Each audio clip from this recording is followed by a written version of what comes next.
The world is getting crazier. People are acting more and more insane. The end of the world is tomorrow. Tomorrow. There's only one thing to do when the world is falling apart. Listen to Basil and Gonz as they discuss this week's news and events through the lens of Bible prophecy. You are listening to Canary Cry News Talk.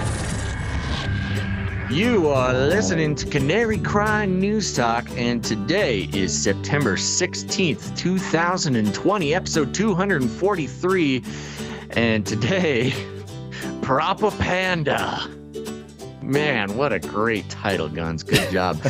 And you know me, I'm not down with the sickness, but I am your best buddy, Basil.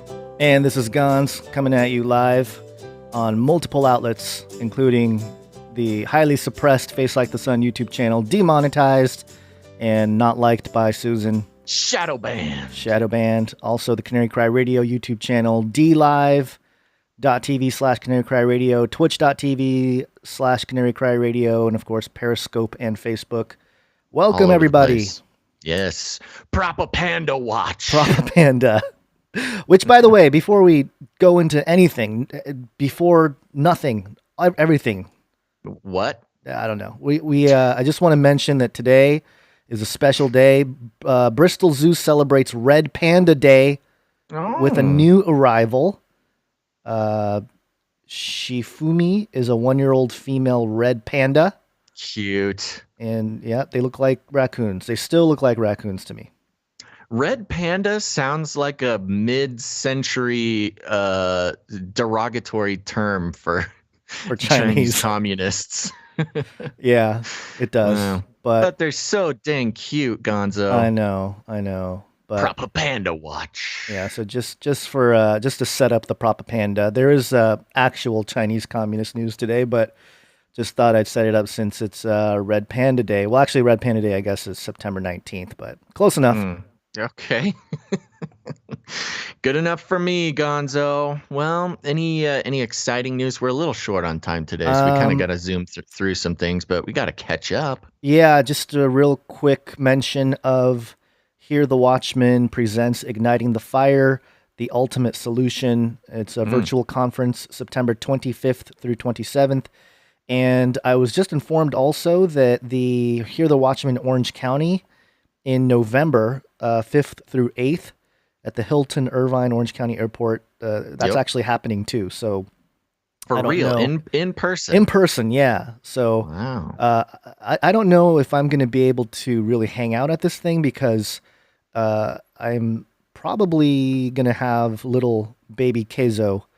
He'll probably be born by then. Yeah. Oh my gosh. It'll be right around that time. Cute. So I know. You have your own little PROPAPANDA. My own little. I'm not Chinese, dude. You're so racist. Oh, dang it. So racist. Sorry. Yeah, you better watch that privilege. In Japan? There's got to be at least one little panda running around up there. I'm sure there are. Yeah, okay. Yeah. Cool. Yeah, nothing to report over on my side. Nothing exciting. Excellent. Yeah. Awesome. Fun. Yep, awesome fun. Let's jump into the show here, Gons, with a Flippy update. Flippy update. Do you want fries with that? Okay, folks, quick Flippy update here. For those who don't know, Flippy is the colloquial name we have for the disembodied arm robot, originally flipping burgers, making our lives better. But since then, we use conversations about Flippy as a proxy conversation for how robotics and AI are moving into our lives, whether we like it or not, like a California tenant. They'll move in and they'll never move out. But today, Gons, a little update. Again, Flippy adjacent. We're going to be talking about spot rip-offs, I guess. This is coming from CNN.com, so we're just prime mainstream media here. Robot dogs join U.S. Air Force exercise, giving glimpse at a potential battlefield of the future. Okay. It reads, it looked like a scene from science fiction. Emerging from United States Air Force planes, 4-legged robot dogs scampered onto an airfield in the Mojave Desert, offering a possible preview into the future of warfare. But the exercise conducted last week, one of the U.S. military's largest ever high-tech experiments, wasn't a movie set. flying into a possibly hostile airstrip aboard an Air Force C-130. Ooh, those are cool planes. The robot dogs are sent outside the aircraft to scout for threats before the humans inside would be exposed to them, according to an Air Force news release dated September 3rd. The electronic canines are just one link in what the U.S. military calls the Advanced Battle Management Systems. It uses artificial intelligence and rapid data analytics to detect and counter threats to the U.S. military assets in space and possible attacks on the U.S. homeland with missiles or other means. In space, do you think they're talking about outer space or just the existential space of existence? CNN, so probably both. Yes, they'll just double speak us into the grave here. Yeah. Will Roper, Assistant Secretary of the Air Force for Acquisition, Technology, and Logistics, said on a future battlefield, soldiers will face, quote, a dizzying array of information to assess and will need to rely on data synthesis done in nanoseconds to fight effectively. Quote, valuing data as an essential warfighting resource, one no less vital than jet fuel or satellites, is the key to next-gen warfare, Roper said in an Air Force news release on ABMS exercise. Real quick, let me highlight something. Boop. Okay. The latest ABMS exercise from August 31st to September 3rd involved every branch of the U.S. military, including the Coast Guard. Ooh, they really did bring in every branch. I like how they had to specifically say, including the Coast Guard. Sorry, Coast Guard. Plus dozens of the teams from industry and used 30 locations around the country. Nellis Air Force Base in Nevada was one of those, and that's where the robot dogs came into the mix. Quote, the dogs give us visuals of the area, all while keeping our defenders closer to the aircraft, said Master Sergeant Lee Boston, a member of the Devil Raiders, the nickname for the Air Force's 621st Contingency Response Group, said in the Air Force release. U.S. Air Force Tech Sergeant John Rodriguez, I don't know if that's a typo, but it says Rodriguez, provides security with Ghost Robotics Vision 60 prototype during an exercise on Nellis Air Force Base in Nevada. The dogs are called Vision 60 UGVs, or Autonomous Unmanned Ground Vehicles, by their manufacturer, Ghost Robotics of Philadelphia. Watch out, Boston Dynamics. Ghost Robotics from Philadelphia. We've got a robot... I don't know. What is the word I'm looking for? Competition? Competition, yeah. Rivalry is what I'm looking for. Philadelphia and Boston battling it out for robo supremacy. It touts their ability to operate in any terrain or environment while being adaptable to carrying an array of sensors and radios on, for a dog robot, a fairly simple platform. Quote, a core design principle for our four-legged robots is reduced mechanical complexity when compared to any other legged robots, and even traditional wheeled-tracked UGVs. The company's website says, by reducing complexity, we inherently increase durability, agility, and endurance. It says our Q UGVs are unstoppable. And in the U.S. military of the future, they may be a vital component to what an Air Force release calls the kill chain. Ooh, dogs in the kill chain, Gons. Quote, we are exploring how to use ABMS to link sensors to shooters across all battle spaces at speed and under threat. Maturing these concepts and capabilities is necessary to fight and win in the information age. General John Raymond, Chief of Space Operations, said in an Air Force release. Quote, our war fighters and combatant commands must fight at internet speeds to win, said Air Force Chief of Staff General Charles Brown Jr. Charlie Brown. Internet speeds, Gons. Charlie Brown says internet speeds. Yeah. Oh, yeah, his name is Charlie Brown. Yeah, I don't know. I don't know what internet speeds doesn't mean anything to me. It's, as we've known, trying to stream this show. Yeah, slow internet and clunky. Speeds, yes, throttling constantly.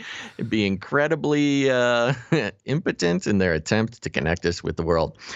There's a bunch of interesting stuff in this. First of all, I like the visual, to imagine the visuals of a C-130 landing on an airstrip, and then just like a dozen robo dogs pouring out of the back cargo bay to secure the area. Very interesting there. One thing that really aligns with the trends that we're seeing in the future is the paragraph that said Will Roper, Assistant Secretary of the Air Force for Acquisition, Technology, and Logistics, said on future battlefields, soldiers will face a dizzying array of information to assess and will need to rely on data synthesis done in nanoseconds to fight effectively. This aligns with the general trend that we see of data being weaponized, data being the most important factor in a lot of things. Now, in this whole TikTok situation we're dealing with, I've broken it down many times of how data is the new oil. It's been said before. It's the new commodity. It's a priceless commodity, data is. And this not only applies to geopolitical economics, but also to warfare. It's whoever has the most data is the one, who has the advantage.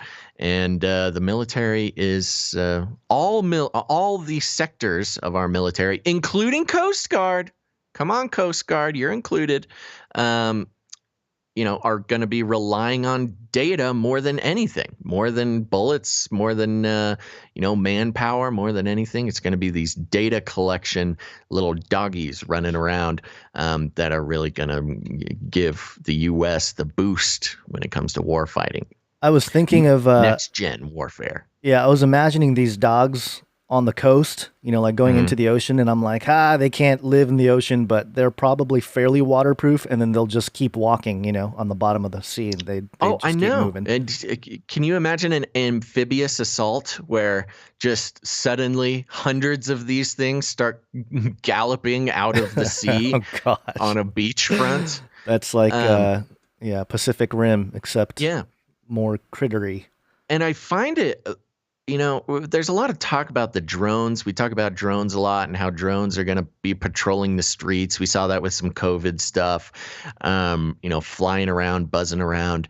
I think it's even more terrifying to imagine that these little reconnaissance little dogs just marching down the streets. I mean, it's going to be this is a called shot, but it's going to be normal just to see these little security dog robots walking around the sidewalks of your town, just keeping an eye on things. It's going to be more valuable. Compare it to what we were talking about with the police in San Diego, just begging to have access to all of the stoplight cameras, the red light cameras. Surveillance cameras, yeah. Yeah, because... smart cameras, I think they were called. Right. And it gives them, pretty much 100% surveillance of the whole city, more or less. If they don't have access to that, all they got to do is get a battalion of these dogs to just wander around, and they're fairly harmless looking, and they're cool. They're less scary sounding than a drone. You don't have this crazy flying through the town. You just have a nice little dog. Sure. Yeah. I guess. There you go. There's some updates on our good buddy Spot, man's best friend. Robots are a man's best friend, as we learned in the Elon Musk Neuralink live stream. I'm for the robots. Yep. And I when you kept reading about how they called them dogs, I kept just thinking hot dogs, and yeah, I don't know. Maybe I'm just hungry. Are you hungry? Yeah. You didn't eat before the show? No, but I was thinking how terrifying it would be when hot dogs have robot legs and they're surveilling our homes. They're little mini spots. Yeah. That would be a good. That's some good PR. For the dogs patrolling our streets. Just put a little bun around them. Little hot dogs. They'll just be so cute running around. Yeah, and then somebody. Plus, you can sell more ad space. On the surface area of the bun. Somebody will try to bite into it and then property damage. Well, then that's a felony, Gons. That's what I'm saying. That's assault. I know. That's assault of a police officer. I know. That's what I'm saying. It's all changing. All right. Oh my gosh. Anything more on the robot Nope, dog that's front it. there? That's all I got. Keeping you Okay. updated. All right, we got a bunch of. Glizzy, somebody mentioned it in the chat. I was trying to get away. Yeah, Okay. apparently the kids nowadays call hot dogs glizzies. Oh, really? Yeah. Interesting. And if you're a glizzy gladiator, it means you eat a lot of hot dogs. I thought it I was, have never and I heard may that. be mistaken. I might be saying something very vulgar, but I believe it's not a vulgar term. It's just simply referring to hot dogs. Okay. All right. Cool. Something See, I learned. I I'm keep up gonna with the kids, man. I I'm know gonna- what's going on. I'm gonna try that with the wife. Oh, Hey, what do you think no. about glizzies for dinner? Glizzies for dinner. You're She'll- gonna get hurt doing that. Be She'll careful. kick me out. Yeah. All right. A few brief updates here.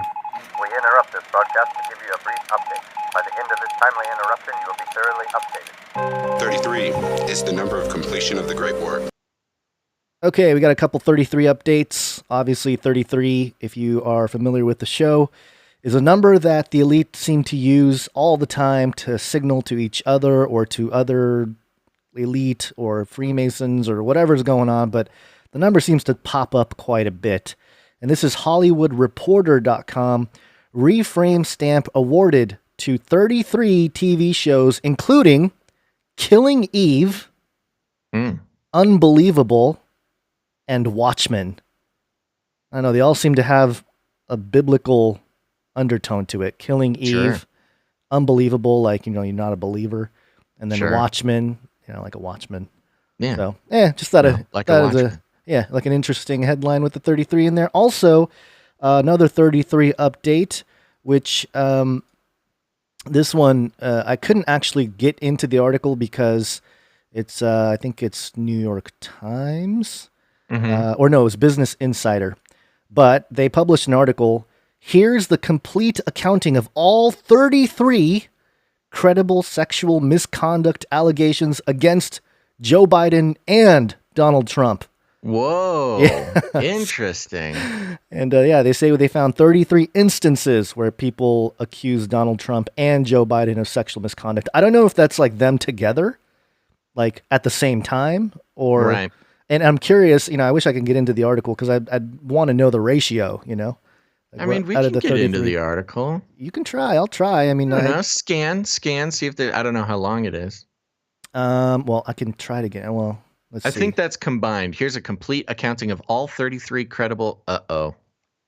Paywall. That's what I'm saying. Stuck. Yeah. Okay. Well, I'm trying to get. I see. You 16. can't read it. Yeah, I can't read it. That was the thing I was trying to get to. Got it. Yeah, they want me to pay like $50 or $120. Ooh, $1 monthly trial, and then you forget about it, and then they take all your money.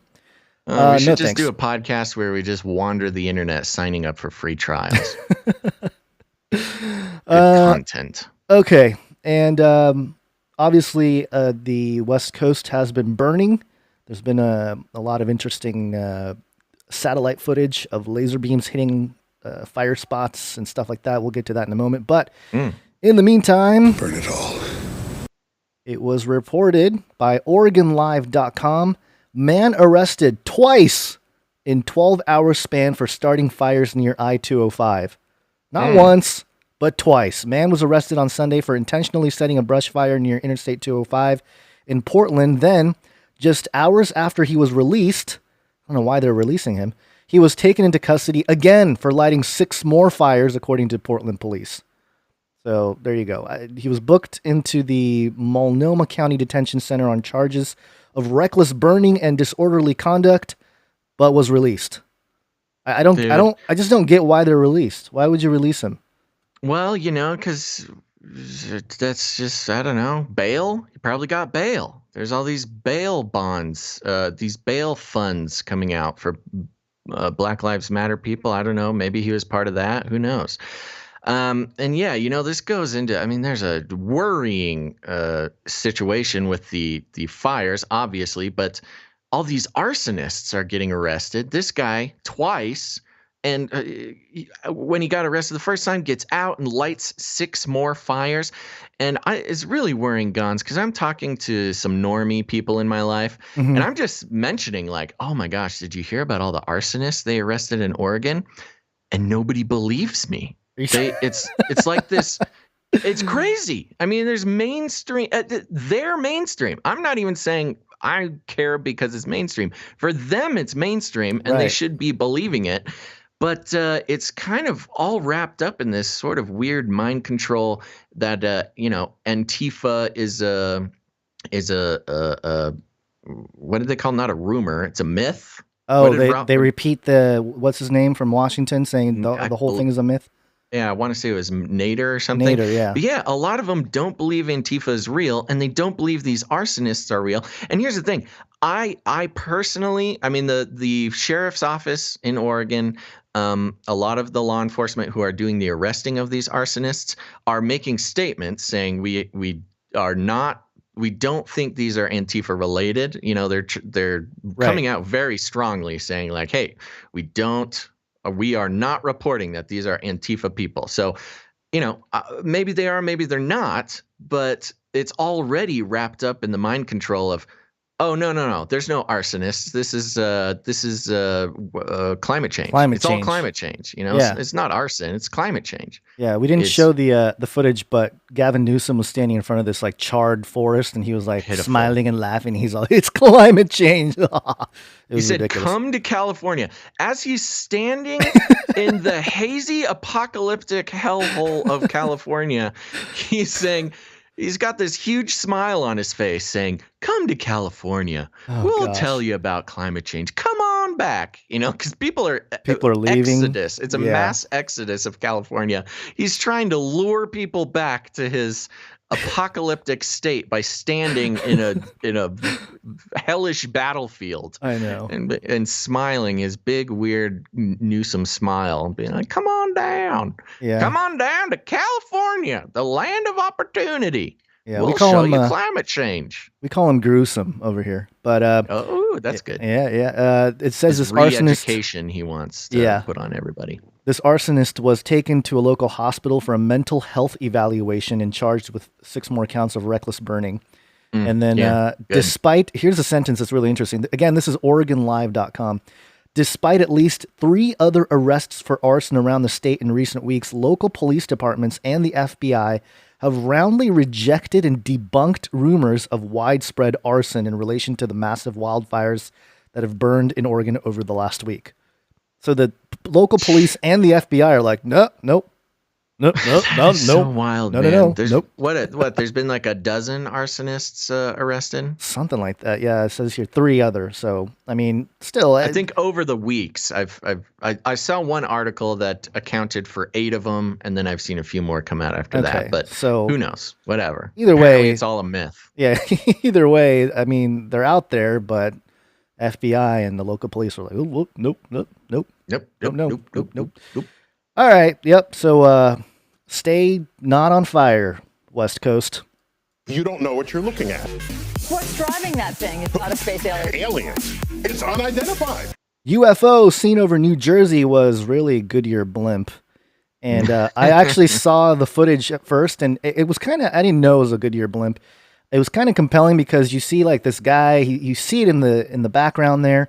There's a bunch of people on the street getting out of their cars to film it. So I was like, wow, maybe it is something. That's exactly what got me too. Because usually with these things, it's one guy out in the wilderness. And it's like, obviously, he just went out, took some footage to edit a UFO in. But yeah, this had the whole highway blocked up. Yeah. It's people as if getting out of their cars. Yeah, it's as if they've never seen a blimp. But apparently, and the one thing that was fair, weird. There's not that many blimps flying around. Well, true and not true. It was because of the what was it? The football game, I think. Let's see. It says here, blah blah blah. It was a Goodyear blimp over MetLife Stadium in East Rutherford, where the New York Giants lost to the Pittsburgh Steelers Monday night. So it was a football game, and they have football blimps, Goodyear blimps. Goodyear blimp, yeah, so that's not like an uncommon thing. But I just thought it was weird that all these people, I don't know, did they forget what blimps look like? Or, because I mean, you would think that at a certain point, somebody would be like, oh, it's a blimp. And then everyone would go, oh, yeah, you're right, it's a blimp. It even had the blinking lights and the, yes. the aircraft signals and everything. So yes, the blinking lights on top was what made me question, like, okay, what is that? But the big blue light underneath was the first thing that I was kind of like, okay, maybe it's something else. But I found this footage here, which I will show, and if you're just listening, I'll describe it the best I can. It's just a 1-minute clip from somebody on YouTube, Jules by the Pool on YouTube, from back in February 8th, 2018. We saw a Goodyear blimp again last night, and it's got a similar shape to it, and it's got that big, it's like a big... it's a screen. It's screen. a scrolling yeah, it's a scrolling screen, and yeah, from far away, it does kind of look like a, like a blinking or a, some kind of like a beam. Yeah, beam. Looks like or a tractor beam, maybe. Yeah, or like the bottom of a spaceship type of thing you would see on TV shows. Yeah. But that's what really convinced me. Like, oh yeah, you're right. It's a blimp. It's not a UFO. Unfortunate, but or fortunate. I don't know. But yeah, I've been fooled the same way though. When I did live down in Southern California, there, there's blimps floating around LA all the time. Yeah. And so many times I was spooked by these things. They're just kind of an eerie thing to see sometimes. Yeah. Although, I mean, I guess maybe I grew up with the blimps in the air, so I kind of know when I see a blimp. Yeah. There is, in my kind of neck of the woods, there's a big orange balloon for like tourists to go up and check out the city or whatever. Yeah. First couple times that thing went up, I was like, what is that? What is that floaty thing up there? But yeah, there you go. I'm more disturbed about all the people that thought it was a UFO. It's like the whole Rona thing. They were inside for so long. They were mind controlled into watching so many sci-fi shows or whatever that the first sign of something weird in the air and they're like, it's happening. I know, it was wild. The video, the original video, the whole highway stopped and got out of their cars and are filming this thing. Yeah, it's crazy. Okay. All right. Next up is a super duper weapon. I call it the super duper missile. Incredible. Well, it's not really a missile, but we've talked about DEWs, directed energy weapons. Yes, a staple for conspiracy theories for years. Yes, and this out of a Pentagon press briefing. I think it was either today or yesterday. Let's give it a listen.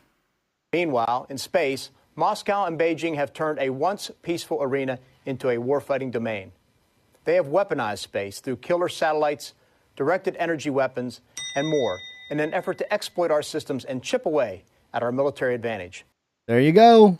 Right. Actual press release. Actual mentioned press release mentioning directed energy weapons, which of course we've known about DEWs for a long time, but they really strictly have been a conspiracy theory piece of knowledge. Yeah. A fringy people know about them, but everybody else, they're like, that's crazy. Go back to watching Independence Day. Right. Yeah, I mean, there was even this is something I put in my presentation for Hear the Watchmen, but there's a CNN video from like 2017, I think, that shows like a whole interview with some sergeants and stuff. They're like, yeah, it's much more precise. It's long range. You can do it, without getting noticed, and they have little demonstrations. Was recent? 2017, yeah. Or you mean this press conference? This press conference. I think this was today or yesterday. I think it's very recent. Wow. Yeah. Okay. Great. Yeah. So there you go. Not crazy conspiracy anymore, unless you're just going to say everything that comes out of. I like the Pentagon. Yeah. Pentagon is fake. Well, fake it stuff. Was from the Pentagon, so it still might be fake. Who knows? Sure. What was I going to say? Oh, interesting how they talk about it in relation to Russia. Russia and China. Yeah. Yeah. They're like, oh, no, these evil empires have the directed energy weapons, not us. We don't have weaponized satellites. We're so innocent. We abide by the 1967 Space Treaty Act that expired in 2004 and didn't get re-upped. That's what I love about the United States military-industrial complex. We play by the rules, We're famous for it. But, the 1967 Act was specifically about nuclear weapons. So I'm sure that, everybody around the world was like, well, we don't have nukes up there. So, hey, what up? Ooh, hey. So there you go. Directed energy weapons DEWs mentioned right from a public, or at least an official, semi-official, whatever you want to call it. Can you believe we've had nukes have existed for almost 100 years now? Yeah. Pretty crazy. Wild. Yep. Wild. All right. Any more updates? One more. Waccine.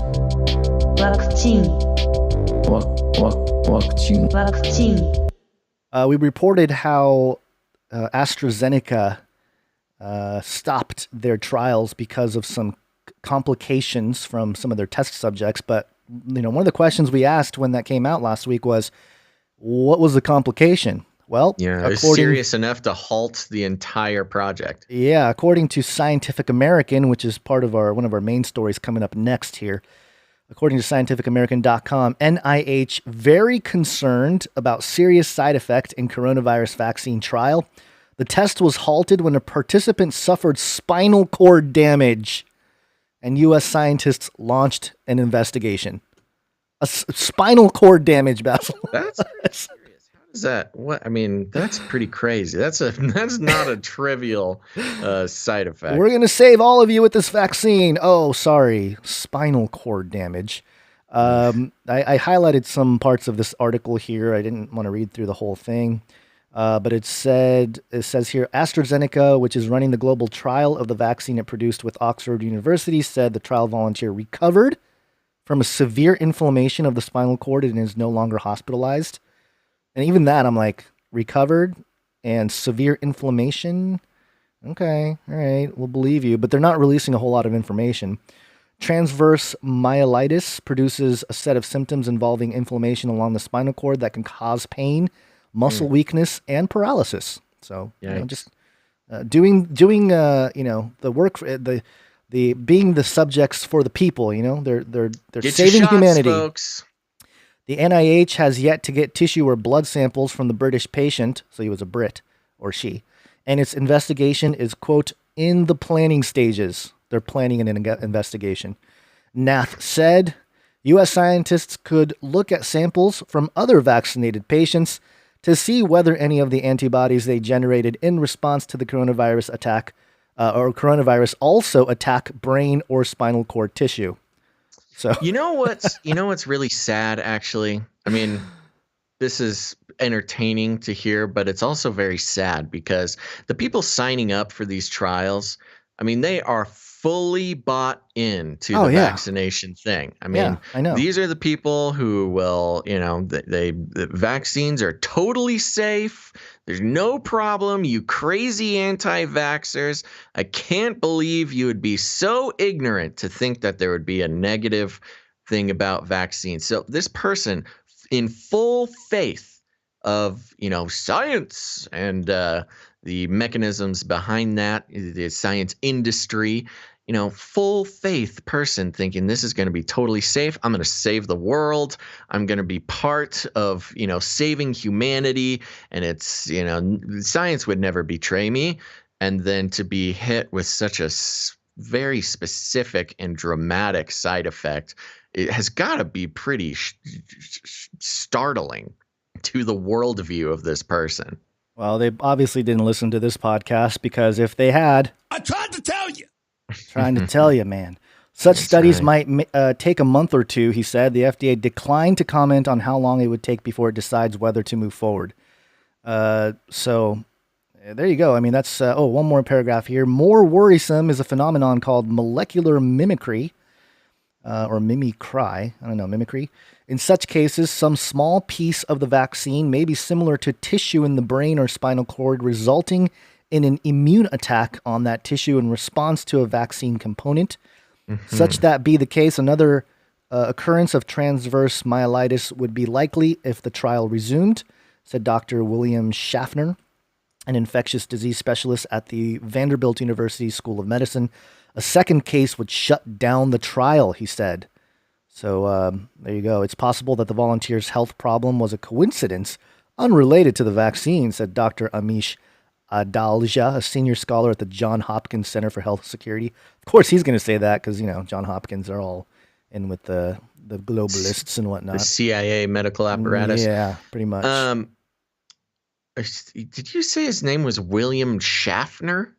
I think it's, Schaffner. Wow. Let me, yeah. There's so many jokes, I don't even know where to start. Should I read it like William Shatner was? I mean, maybe it was him in like a white coat, just pretending. I wonder how much grief in his life comes from people trying to make William Shatner jokes. I'm Probably sure too much. I'll spare him. I'll spare you. Well, he's a disease specialist at Vanderbilt University School of Medicine. He's probably played into it if he's a professor or something teaching classes. I'm sure he's used it to his advantage or tried to. Anyway, totally irrelevant. Other to the point of the NIH concerned, and then the concern of the vaccine trial being spinal cord damage, which I don't know. It's serious business. It's serious enough to cause concern without, people of conspiracy theories having to warn everybody.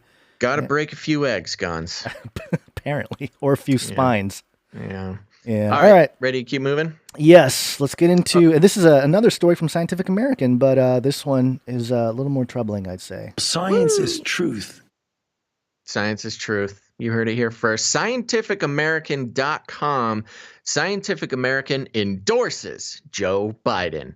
We've never backed a presidential candidate in our 175-year history until now. Uh-oh. Scientific American's getting political. Scientific American has never endorsed a presidential candidate in its 175-year history. This year, we are compelled to do so. We do not do this lightly. All right, buckle in, Gons, because it's going to be a bumpy ride here. I know. The evidence and the science show that Donald Trump has badly damaged the U.S. and its people. Science shows it, Gons. Science shows that Donald Trump has badly damaged the U.S. and its people because he. Go ahead. Go finish the sentence. Because he rejects evidence and science. Okay, so what scientific study? What hypothesis was brought into the picture to test Donald Trump? Peer-reviewed document. Yes, shows Donald Trump rejecting evidence and science. I know. As evidence and science. There's some circular logic happening here, I feel like. Gonzo, we are on the first sentence. We have so much more to go. No, I'm sorry. The most devastating example is his dishonest and inept response to the COVID-19 pandemic, which cost more than 190,000 Americans their lives by the middle of September. Okay, already a disputation in that sentence, but okay, let's keep moving.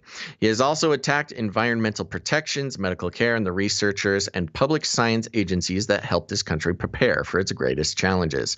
That is why we urge you to vote for Joe Biden, who is offering fact-based plans to protect our health, our economy, and our environment. Ooh, I hope we actually hear about these plans, because so far, I haven't heard a single plan. I've heard him say he has plans. I think he's doing the presser right now, actually. I mean, we don't have to go to it, but yeah, I think there was. It might be interesting to tune in, see if we can catch a. Why don't you line it up, and once it's ready to go, we'll see if it's something we want to switch over to. Yeah. Continuing though, these and other proposals he has put forth. What proposals? There are no proposals. Okay, that is why we urge you to vote for Joe Biden, who is offering fact-based plans to protect our health, our economy, and our environment. These and other proposals, of which there are none, he has put forth can set the country back on course for a safer, more prosperous, and more equitable future. New World Order. The pandemic would strain any nation and system. Oh, fair. But Trump's rejection of evidence and public health measures have been catastrophic in the U.S. He was warned many times in January and February about the onrushing disease, yet he did not develop a national strategy to provide protective equipment. Well, okay. Sorry. I mean, he did, but also, we don't need to talk about how Obama depleted the N95 supply that was specifically being stockpiled for this reason. But no worries. Okay, what do you got? You got some? Yeah, I'm just I pulled it up on The Hill is doing watch live Joe Biden special on developing equitably distributing coronavirus vaccine. So I click play. I try to make sure the sound is off, and it's literally a shaky video camera on an empty podium. Somebody needs to get with the program over there on the production team. I don't know, but there's nobody there. It's just Is there sound? Hold on, let me see if there's sound. Yeah, there's some background noise. It's just a live stream. It's just a live shot of an empty podium. Wow. All right, there keep you go, going, folks. We'll tune into Hairy Legs Joe there if he shows up. I gotta be honest, Gons. That is the most compelling thing I could have possibly imagined for that live stream. He's busy. Yeah. Anyway, I was gonna make a bad. He forgot. He forgot. Keep an eye on it. Let's see what happens. Yeah, I'll just have it on the screen. If he walks on, just interrupt me wherever I am because I want to hear his explanation. Okay. All right. Let's continue with this. The pandemic would strain any nation, any system, but Trump's rejection of evidence and public health measures have been catastrophic in the U.S. He was warned many times in January and February about the onrushing disease, yet did not develop a national strategy to provide protective equipment, coronavirus testing, or clear health guidelines. Testing people for the virus and tracing those they may have infected is how countries in Europe and Asia have gained control over their outbreaks, saved lives, and successfully reopened businesses and schools. But in the U.S., Trump claimed falsely that anybody that wants a test can get a test. That was untrue in March and remained untrue through the summer. Trump opposed $25 billion for... Yeah? Sorry, I realize that this video isn't live, but the first hour and a half of this video that they posted on here is literally an empty podium. Hour and a half of empty podium. But I guess Joe shows up around 1:30 to 1:33. Let's. Do you want to hear in, or do you want to finish the article first? Let's see what he says. We can always get back to the article. Okay, hold on one moment here. Sorry. I mean, I don't know if we want to do the whole thing, but hour and a half long briefing with seven of our nation's top public health experts on the state of the pandemic, the steps we need to curb the spread of the virus, and the challenges of distributing a safe and effective vaccine once one is identified. Before I turn to those issues, let me say a few words about the President's comments last night. Even before acknowledging to Bob Woodward on tape that he was fully informed on the gravity of the danger related to COVID-19. Yeah, that whole refused thing. to warn the American people. Again, last night. Just keep reading the article. I will 2020 hindsight, man. That's what all this criticism about, him not doing enough in January.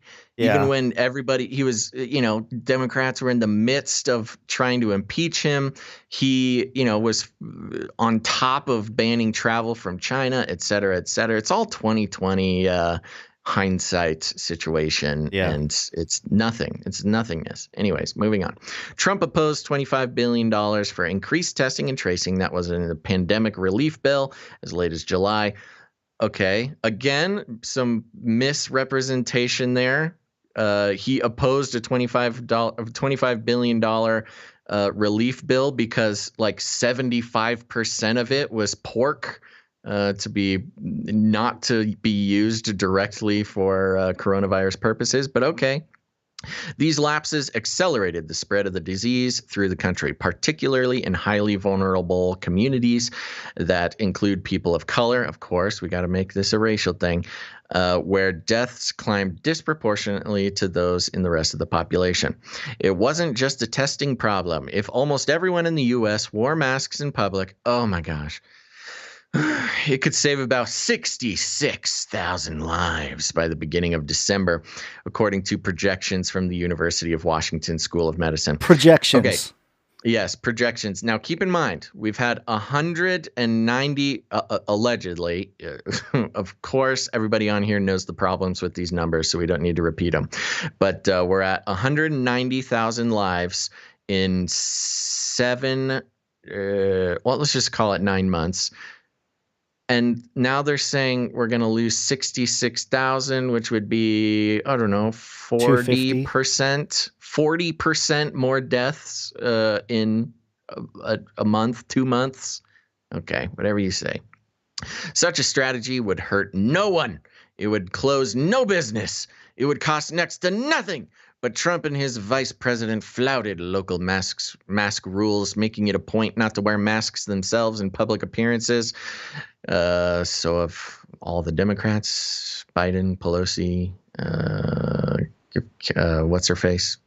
Trump has openly supported people who ignored governors in Michigan and California and elsewhere as they tried to impose social distancing and restrict public activities to control the virus. So Trump doesn't believe in disobeying the Constitution in order to control the public. So he's evil. He encouraged governors in Florida, Arizona, and Texas who resisted these public health measures, saying in April, again, falsely, that the worst days of the pandemic are behind us, and ignoring infectious disease experts who warned at the time of a dangerous rebound if safety measures were loosened.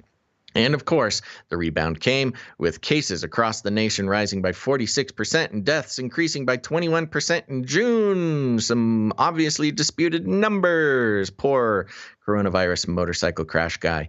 The states that followed Trump's misguidance posted new daily highs and higher percentages of positive tests than those that did not. Only if you don't count New York and California are those numbers true. By early July, several hospitals in Texas were full of COVID-19 patients. Again, calling them full is incorrect. The way that they run these stats is a hospital will make a certain amount of beds available, specifically coronavirus. Usually, it's about a dozen beds for a big hospital.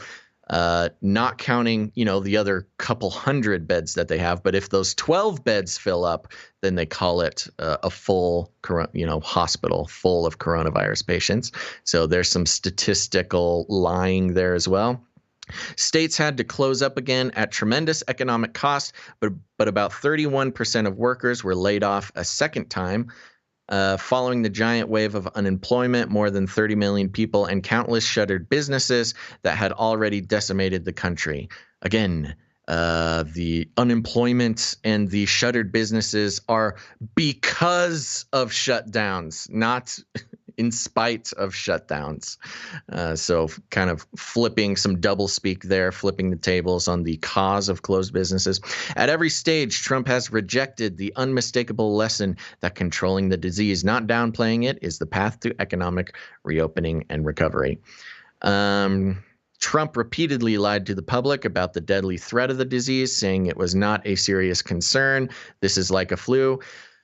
Okay, again, go back to January, February, March, where all mainstream media, especially places like CNN, MSNBC, NBC, places like that, all of those liberal outlets were downplaying, telling you not to wear masks and, schluffing off the whole thing. So everybody was in lockstep, whether they like it or not. I think it hurts them to know that they were agreeing with Trump back then.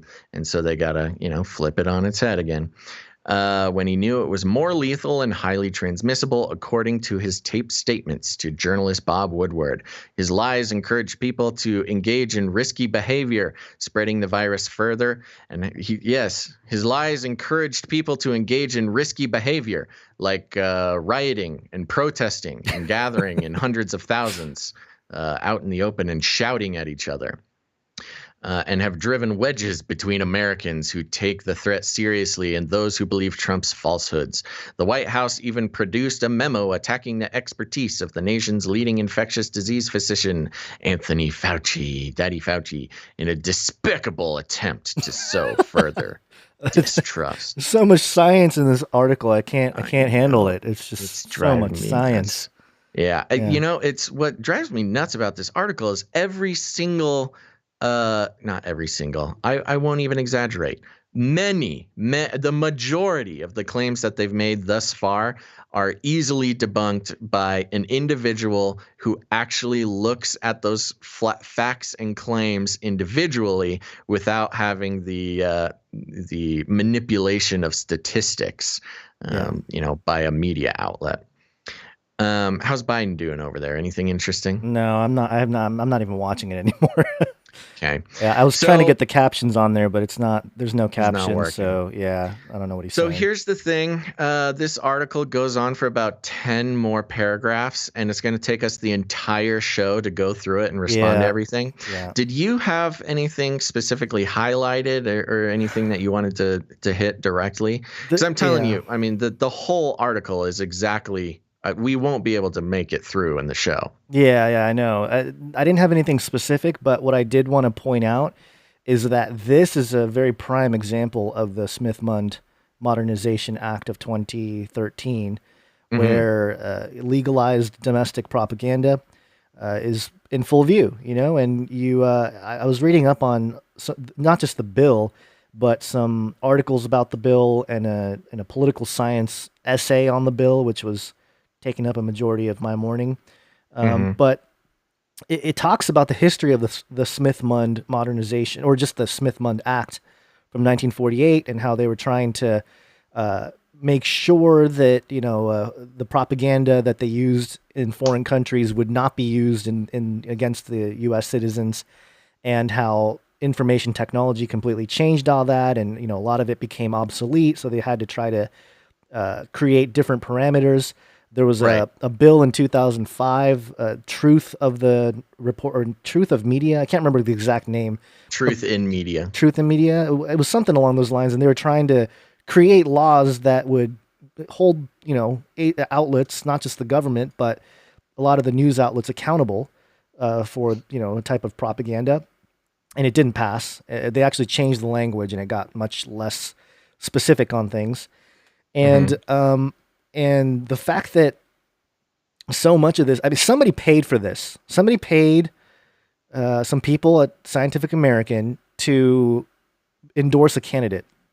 And, some of it might be public if you dig hard enough. I'm sure you can find it. But this type of thing, and especially because, and this is really the proof here, the evidence, a lot of the things that are mentioned here in this article are hyperlinked. And most of it, there was a couple to the CDC or whatever, but most of it is to other news agencies, New York Times, their own articles from Scientific American. Which in their mind is giving them credibility. Right. But it's almost like it's a big circular argument, because they're just sort of pointing back at their own Washington Post. Let's see, what else? We have healthdata.org, New York Times. There's a bunch of New York Times, San Francisco Chronicle. So it's just all media. It's media verifying their claims with media. No scientific studies, no links to papers, no links to the actual science. It's all links to the mainstream media. And that type of propaganda, which is what this is, that type of propaganda is what was being used a lot of times in foreign countries. If you go back, a few decades, a lot of like foreign news about the U.S. was about like, oh, see, like this particular outlet said this and da-da-da. And if you do a study on the history of news media in the last 20 years, you see a clear difference in how the media, especially outlets like Scientific American, report their information using what they used to do with foreign propaganda, which is sort of like a circular argument type of thing, where they just sort of confirm each other. Just to help clarify that a little bit, it's declassified, it's known, there's books, there's people talking about it, ex-CIA people, where their whole job would be to, be embedded in someplace like wherever, the Congo or something. Right. And they would become reporters or journalists in the Congo. And they can, where there's a lot less sort of scrutiny on the media, where they would put out an article that, helps further some sort of agenda. They would publish it in the Congo Gazette. Right. And then that becomes a source for American media, where they can say, it was reported in the Congo Gazette that this happened, and so we need to go to war or whatever. Where it can be completely fabricated, but because they reference an overseas news source, it's considered a source, and so it just allows them to basically lie, which is legal for the government to do now. Thank you very much. And so, yeah, there you go. That's how the system works. Worked for a long time and still works today. Right. I saw somebody in the chat mention, why isn't anybody talking about QAnon getting busted? And I did find an article from Bloomberg. QAnon website shuts down after NJ man identified as operator, and a New Jersey man, and his name was Jason something. I think this is the guy that when we were doing our whole exposés on it earlier this year, somebody who contacted me saying that this guy, Jason, I'm trying to find his name here, was behind QAnon, and if we wanted to interview him because his whole thing was not for it to go all out of control like it did. And it was weird because I kind of said, well, I'll think about it. You know, we'll see, you know, but whatever. I wasn't like super all about that. But then we get a lot of those types of emails. Right. And his response was like, oh, sorry, I need to clarify with my boss or something. And I was like, your boss? Like, what are you talking? So anyway, or administration or something. It was something weird. And I was like, all right, that's bizarre in general.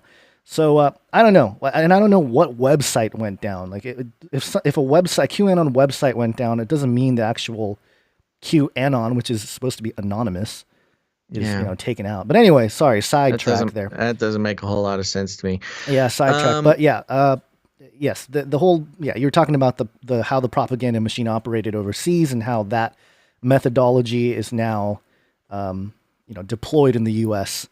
in earnest. 2012, 2013. And yeah, that's really the point here. And on top of it, we've talked about this before. Daddy Fauci, science is truth, is not a scientific statement. That's right. a really important point to keep repeating, because I know a lot of people, for a lot of people, science is their God. Scientism, right. Saying science can find all truth, but science requires a whole lot of presuppositions and predetermined factors to be consistent for it to work. You need logic to work. You need numbers to work. So there's a lot of things wrong with the idea of science being this sort of God. There's one more thing I want to read in this article, but I want to be clear just so nobody gets it twisted. I mean, we're not Trump supporters. We're not Republicans. We're not, this isn't, we're simply responding to the belligerence of Scientific American here. Right. So there you go, just so you know. Now, there was this one section that said, while Trump threatened to withhold money from school districts that did not reopen, regardless of the danger from the virus, Biden wants to spend $34 billion to help schools conduct safe in-person instruction as well as remote learning. So let's just break this down logically. So there's talking about how Trump threatened to withhold money from school districts that did not reopen. Okay, well, if the school district is not reopening, why do they need money? Why would you just give them free money for not opening? The whole point would be to give them money so they can reopen. Right. And then it continues.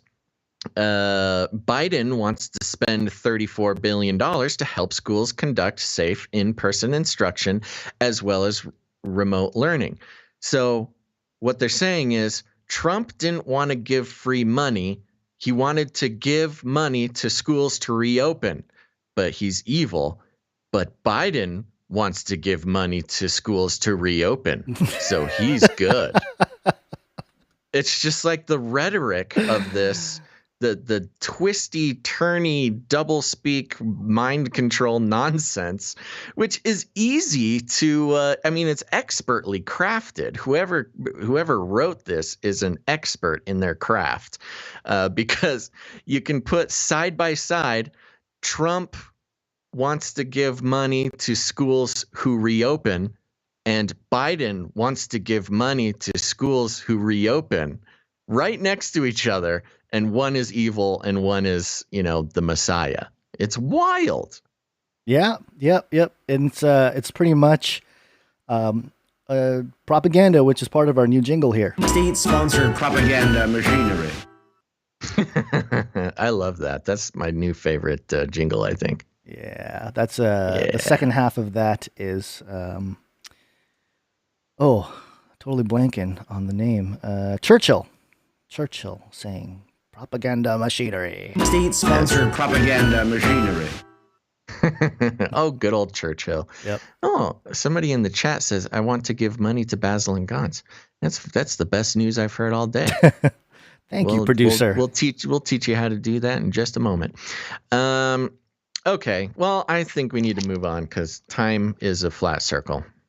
And also triangular with an all-seeing eye at the top. Oh, jeez. What do you got next? We have some Chinese news. Welcome to Chinese News!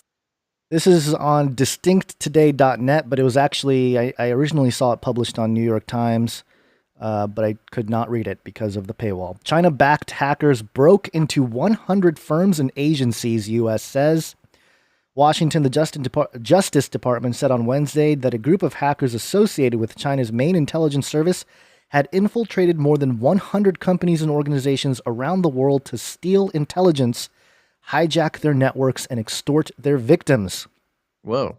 I wonder if, what's his name? William Steele was working for the Chinese. Steele. The United States government presented the allegations in a set of 3 indictments unsealed on Wednesday that showed the scope and sophistication of China's attempts to unlawfully advance its economy and to become the dominant global superpower through cyber attacks. The indictments also said some of the hackers had worked with Malaysian nationals to steal and launder money through the video game industry, which is something to point out, by the way. Video games have been a massive platform for secret agents to use, CIA, FBI, all these guys to use to communicate. Did you know this, Basil? You know this? You heard about this? Did you know this? Yes. Okay, good. I have. All right, good. Quote, the Chinese government has made a deliberate choice to allow its citizens to commit computer intrusions and attacks around the world because these actors will also help the PRC Deputy Attorney General Jeffrey A. Rosen said, referring to the People's Republic of China in a news conference where he announced the charges. The acting U.S. Attorney of the District of Columbia, Michael R. Sherwin, said some of the perpetrators viewed their association with China as providing, quote, free license to hack and steal across the globe. The hackers, Zhang Haoran, Tan Dailin, Zhang Lizhi, Qian Chuan, and Fu Qiang, targeted social media and other technology companies, universities, government agencies, and nonprofits, according to the indictments. They had such reach. They had such reach partly because they used a so-called supply chain attack that enabled them to break into software companies and embed malicious code in their products. Once those products were installed in other systems, the hackers could use the code that they had planted to break in. The attack, described by Justice Department officials on Wednesday, was among the first supply chain attacks publicly revealed in the U.S. indictment of Chinese nationals. Some of the Chinese hackers also worked with 2 Malaysian businessmen to use video game platforms to steal from the companies and launder illegal proceeds. The businessmen, Wang Onghua and Ling Yang were arrested on Monday in Malaysia, officials said. The criminal computer activity in the hackers had been traced by cyber researchers under the group names Advanced Persistent Threat 41, Barium, Winty, Wicked Panda, and Panda Spider, officials said. Panda Spider. Panda Spider. That's the most terrifying creature I've ever heard about. Are you part of Wicked Panda? No, I'm Panda Spider. Panda Spider. They compromised video game distributors to proliferate malware, which could then be used for follow-up operations, said John Holquist, a cybersecurity expert.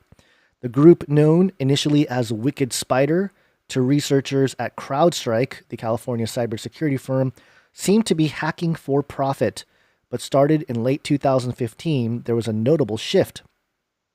The group, which had been predominantly targeting gaming companies, shifted to a long list of companies in the United States, Germany, Hong Kong, Japan, South Korea, and Taiwan that operated in agriculture, hospitality, chemicals, manufacturing, and technology, whose intellectual property would assist China's official 5-year plan, the nation's top-level policy blueprint. Their techniques changed as well. In the past, the group was known to use similar malware across attacks, but that year, its hackers started pursuing a more sophisticated set of supply chain attacks. By late 2016, researchers concluded that the hackers they had known as Wicked Spider were operating at the behest of the Chinese state and changed their moniker to Wicked Panda. Panda was CrowdStrike's moniker for hacking groups that acted on orders from the Chinese government. As the indictments were announced on Wednesday, researchers applauded the effort. Quote, "The United States government is starting to turn the tide on Chinese intrusion operations on Western companies and targets," said Adam Myers, CrowdStrike's head of threat intelligence. Verizon, Microsoft, Facebook, and Alphabet, the parent company of Google, helped the government in its investigation. Yay. Yeah, they're so good. Verizon, Microsoft, Facebook, Alphabet, they're just such good American citizens. Down the Wicked Panda. Should have renamed the episode. That's racist, man. They can't be talking like that. Or Panda Spider. What is it? Yeah. Spider Panda. Spider Panda, whatever. Either way, it's all about the panda, Basil. It's all about those pandas. So, this is just another aspect of the narrative that we've been hearing for 4 years. Because, of course, we've known China is consistently, probing and committing hacking attacks on the U.S. all the time. It's not any sort of surprise. But, of course, in the 2016 election, of course, Russia has become this cyber superpower that just has complete control of the country through hackers, which has been debunked just an innumerable amount of times. And now we're coming in with China. China's getting in on the game, man. Yep, China, and well, I'm sure Russia's involved with some stuff, but not the way the media was spinning everything. Obviously, I don't think it's. So, what's the big takeaway from this here? The big takeaway is spider pandas and wicked pandas. You got to watch out for them wicked spider pandas or whatever. I don't know. I think it's pay for cybersecurity, people. Yeah, pay for cybersecurity. If you're not paying for cybersecurity, you are not cyberly secure. I know it sucks to pay for software that you don't even realize is working, but you need it. You need to be paying for it. And we don't do advertising here. There's a lot of good options. If we were smart, we'd have some sort of affiliate program and find the best for you, but we don't. But I use a suite of different companies and different security softwares because, it's just good to cast a wide net. Right. And, there was a VPN company that wanted to advertise with us a while ago, but we chose not to based on our value for value model here. Yeah. But yeah, there's a lot of good virtual private networks that you can do to sort of obfuscate your IP address. It's not perfect, but it's a start. And, we've talked about this before, about the privacy aspect of being online. Sure. And it's not perfect. There are ways for people to find you either way, especially if you have a cell phone. They can track you down. Yeah. But hey, you know what? I'll give all these crazy companies, the ones that were listed at the bottom here, I'll give him an eighth of a cookie for helping the U.S. take down the monkey spider panda. It's spider panda guns. I'm more curious about what. Who snitched? Like, what did they figure out? How did they basically discover that these were the people behind, enough to have an indictment? I don't know. Probably some sort of just forensics or double agent or something.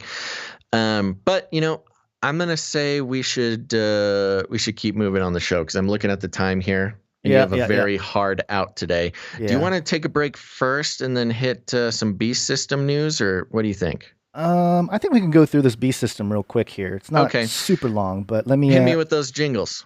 All right, here we go. Speaking of the beast system, beast system, it's got to be biblical. This is coming from MSN.com. The article is titled "Trump Hosts Israel, UAE, and Bahrain at White House Signing Ceremony." And ceremony is a real doozy of a word for this. Gons, are you ready? Proclaiming that, quote, "there's going to be peace in the Middle East," President Trump hosted Prime Minister Benjamin Netanyahu of Israel and the foreign ministers of United Arab Emirates and Bahrain at the White House on Tuesday for the formal signing of new diplomatic accords between them. The ceremony will take place on the White House's South Lawn. I like how they always got to tell us like which lawn it's going to happen on. Wonder if anyone gets mad. What about the North Lawn? Why do you always ignore the North Lawn? On the North Lawn.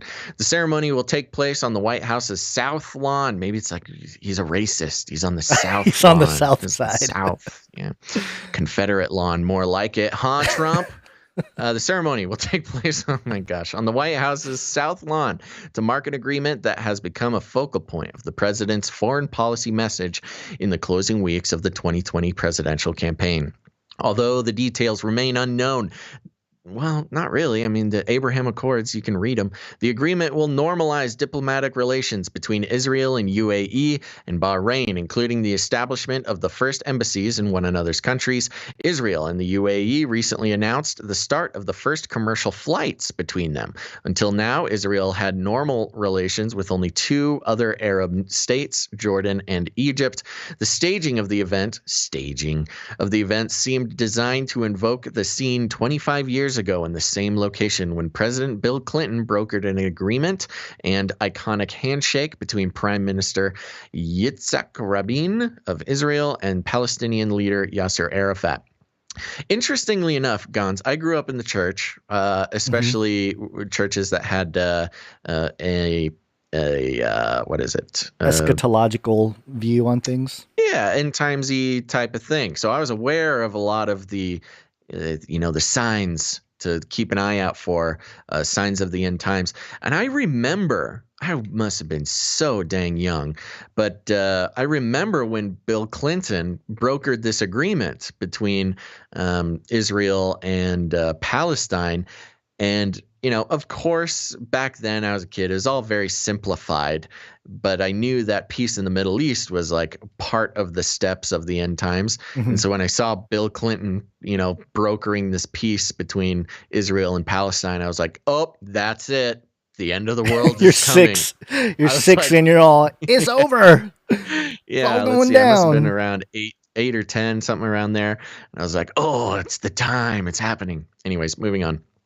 But many analysts of the region, while affording Mr. Trump credit for helping to broker the agreement, work spearheaded by his son-in-law and senior advisor Jared Kushner, called the talk of peace overblown. They note that Israel has long been moving into a de facto alliance with the Persian Gulf Sunni Arab states, largely in common cause against Shiite Iran. I love this. They're like, oh, peace in the Middle East. It's been a constant struggle for decades and decades, and nobody thought it was even possible. But don't give them too much credit. They were already going to do it. Sure. Okay. Quote, it's not conflict resolution and it's not peace. This is a business deal, said Jeremy Ben-Ami, the president of J Street, a liberal pro-Israel advocacy group, sharply critical of Mr. Netanyahu. Quote, it's very, very clear that there are aligned interests between Israel and these countries, military, security, diplomatic, economic, and those interests have been in there for 2 decades.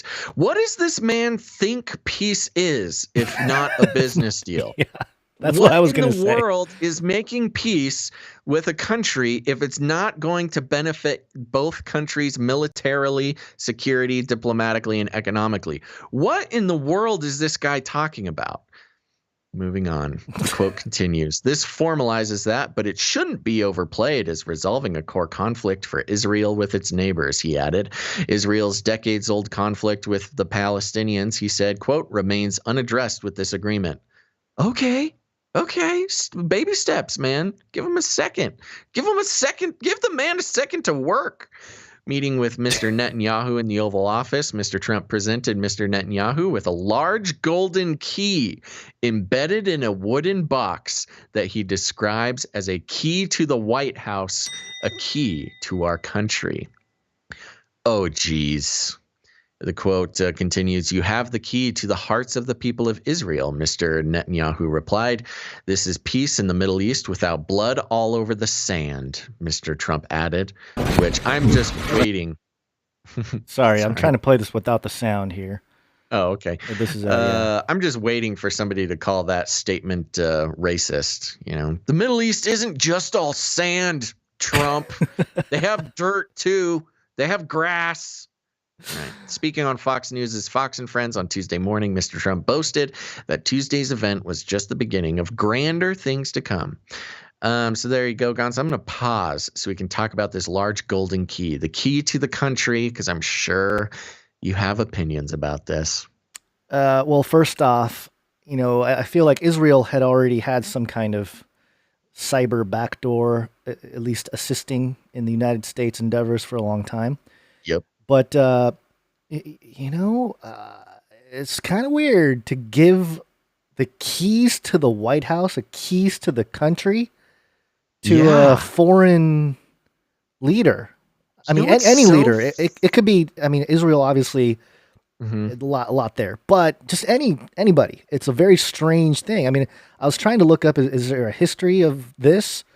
I couldn't find any. Maybe somebody in the chat knows about the history of handing keys to the country and keys to the White House. American towns and municipalities, they do this all the time. You know, if there's a local hero, he'll be given the key to the town. Key to the town, yeah. You know, your key to the city for, you know, firefighters or something like that. That's kind of a common thing. And I think it's funny because Trump, you know, being a real estate guy, you know, opening up new towers and stuff, you know, he'll give a key to the Trump Tower to somebody who, you know, was involved in the deal or something, sort of a ceremonial thing. I would love to do a deep dive on see what the actual ceremony where this comes from. It really feels like a pretty occulty type of thing, you know, to hand over the golden key to someone in particular during a ceremony. Yeah, and this type of thing really plays into some of my views behind certain eschatological things, specifically pertaining to Mystery Babylon in the book of Revelation. And I know there's going to be people that disagree, and that's fine, but I tend to think that based on just strict biblical interpretation, that Mystery Babylon is the eschatological Jerusalem, not necessarily modern current Jerusalem, although, you know, some can argue that point. But an end times Jerusalem, and I feel that there is pretty strong biblical evidence that the Antichrist will present himself as sort of a Jewish Messiah type of person. Sure. And so you read in, you know, Revelation 17:8 and 18 about Mystery Babylon fornicating with the kings of the earth.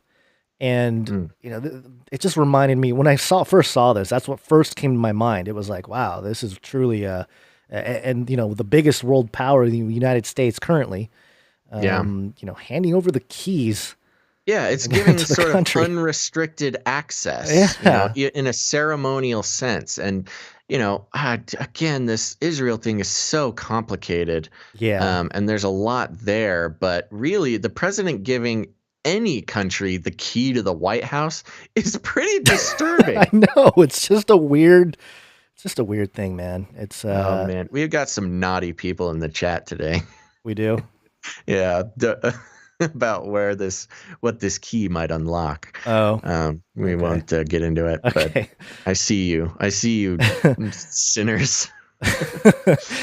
But I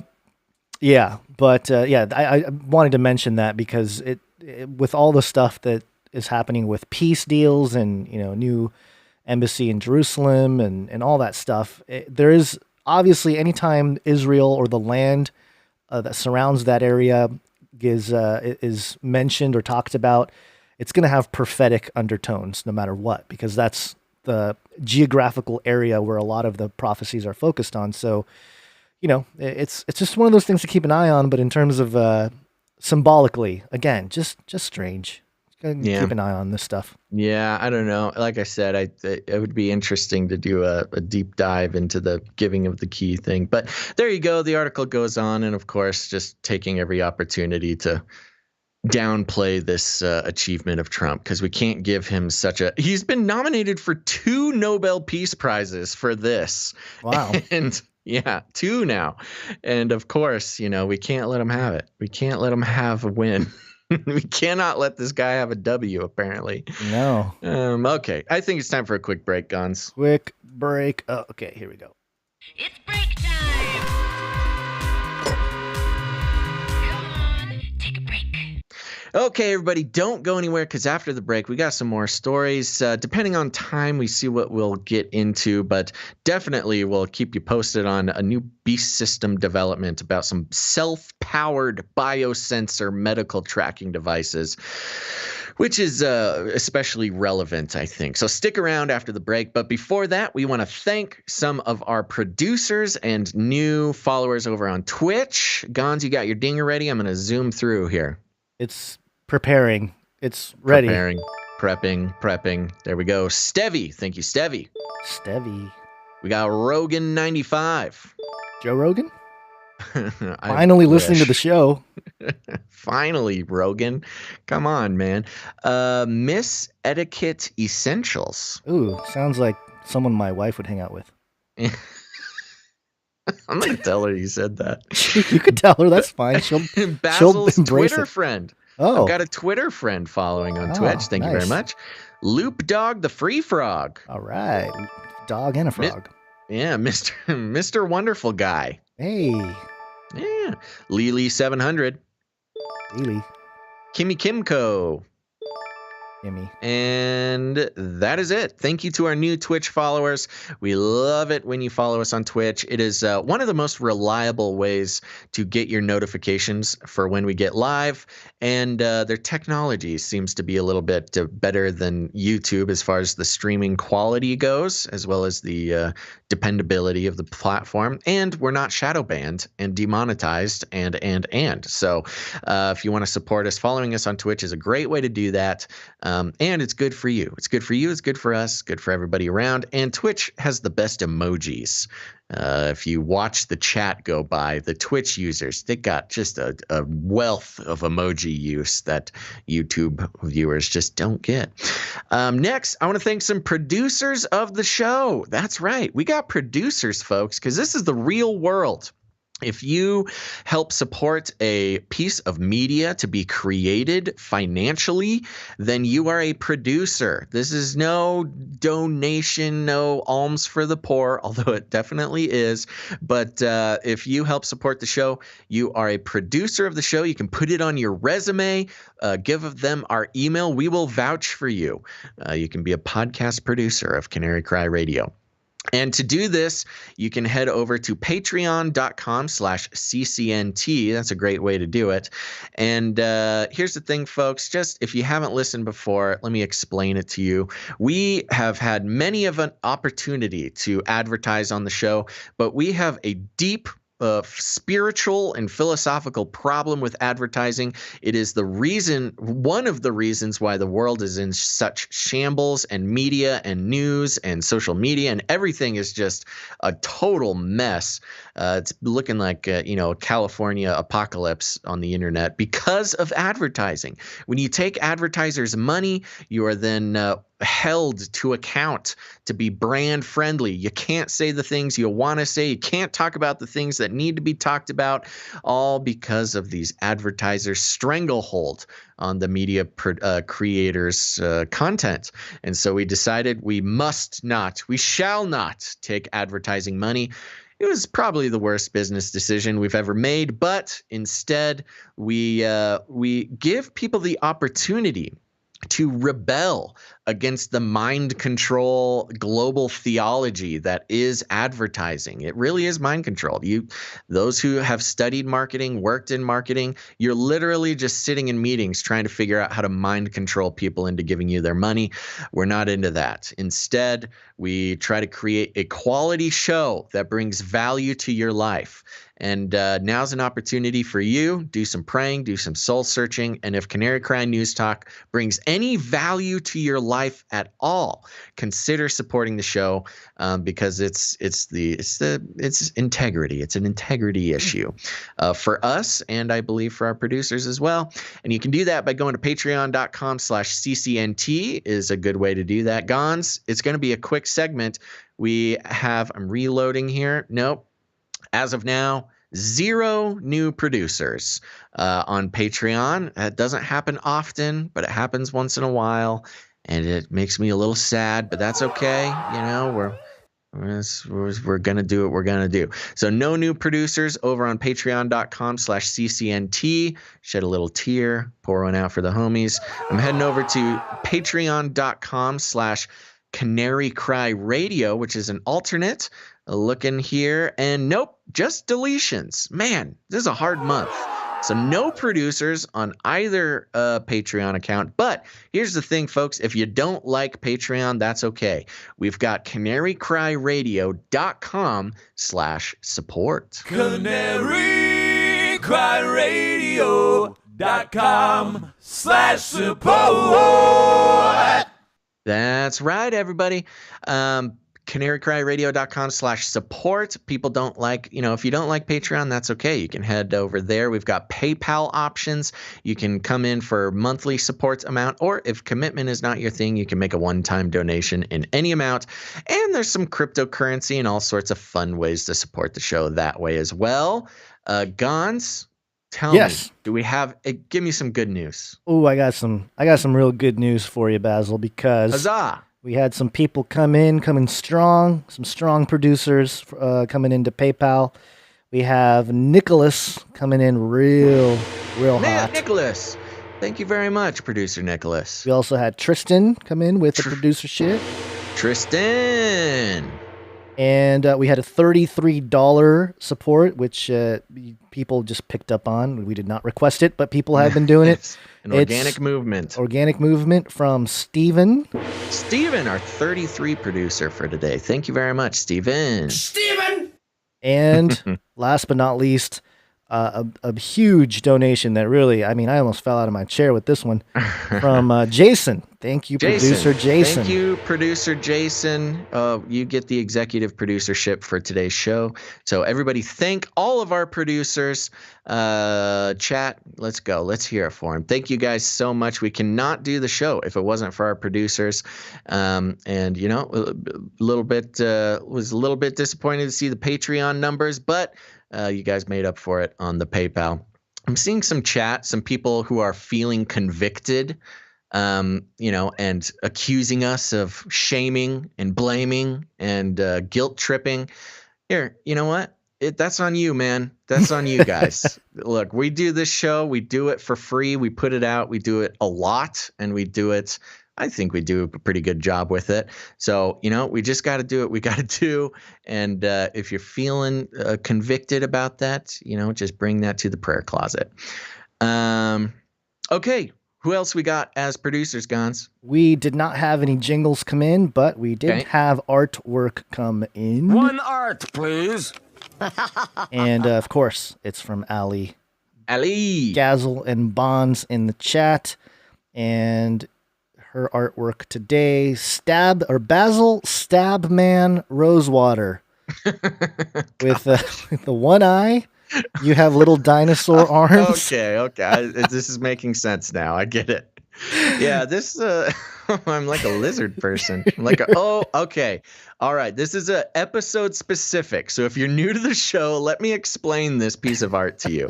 Last show was a rowdy one. I did my dinosaur impressions, my T-Rex, my raptor. We talked about the London machete man getting stabbed by a narwhal horn, and one of my googly eyes fell off during the show. So Ali has successfully portrayed all of this in one piece of art.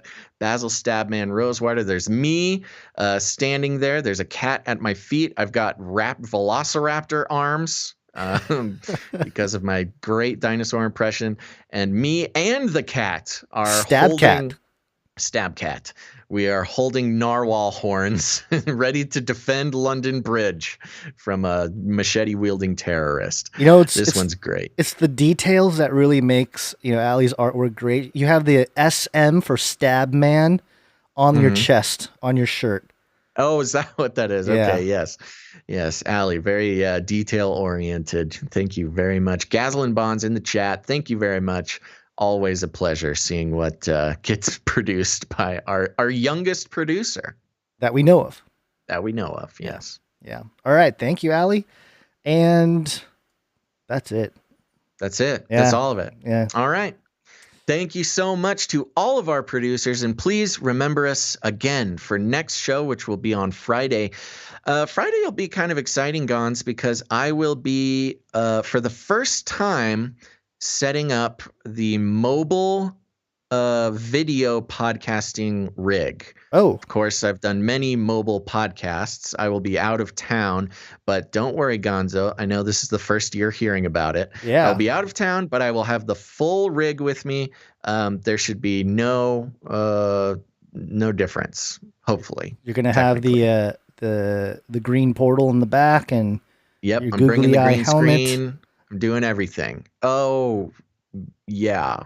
That's a great question. I got to set up the Oculus on my laptop. But yes, hopefully you won't even notice, but I will be on the road doing mobile video podcasting. I'm a trailblazer, Gons. I always have been. Until somebody walks by the window and looks in and sees. Yes. It's kind of like when you did the puppets, the sock puppets. Yes. And you had your existential crisis. The famous sock puppets. Yes, very good. So there you go. Again, thank you to all our producers. We could not do the show without you. You are the best around, and ain't nobody ever going to get you down. Sounds like lyrics. I think it's time to wake up, Gons, right? Yes, right before we do, continuous thank you to That Night Wind. Still putting the timestamps on the Face Like the Sun channel. Yes. So I appreciate that. Thank you, That Night Wind.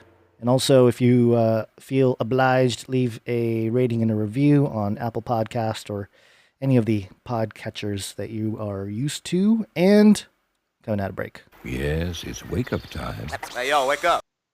Awake. Okay. Welcome back to the show, everybody. Let's see. Let's look at the time. Well, we can fly through. I can go. I can do it. We can do it. We can do it. Okay. All right. You take the first one then. State-sponsored propaganda machinery. And since propaganda is the theme today, I do want to mention, I'll explain myself here. This is TheGuardian.com. Nearly 2/3 of U.S. young adults unaware 6 million Jews killed in the Holocaust. According to survey of adults 18 through 39, 23% said they believe the Holocaust was a myth, had been exaggerated, or they weren't sure. And let's see, almost 2/3 of young American adults do not know that 6 million Jews were killed during the Holocaust, and more than 1 in 10 believe Jews caused the Holocaust. A new survey has found revealing shocking levels of ignorance about the greatest crime of the 20th century. And I don't know, if we're going by the number of people killed, is that the greatest number? Anyway, according to the study of millennial and Gen Z adults, it is horrible. I'm not downplaying it, but I don't know if it was.